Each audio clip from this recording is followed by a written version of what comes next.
সুস্থতা যে আল্লাহ তাআলার কত বড় একটা নিয়ামত সেটা আপনি অসুস্থ হওয়ার আগে বুঝবেন না। অসুস্থ হলে রান্না বান্না খাওয়া দাওয়া কোনো কিছুই ভালো লাগে না।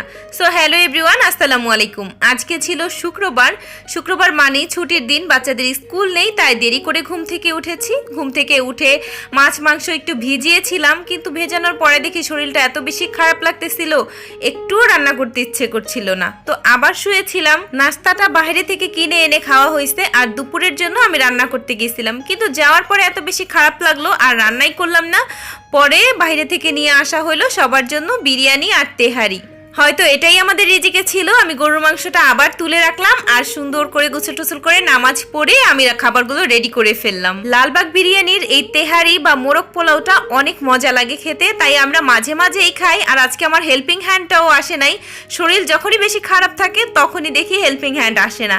এটা যে কি একটা জ্বালা। তো আমি এখন খাওয়া দাওয়া করি, আপনারাও খেয়ে নেন। আল্লাহ হাফেজ, আসসালামু আলাইকুম।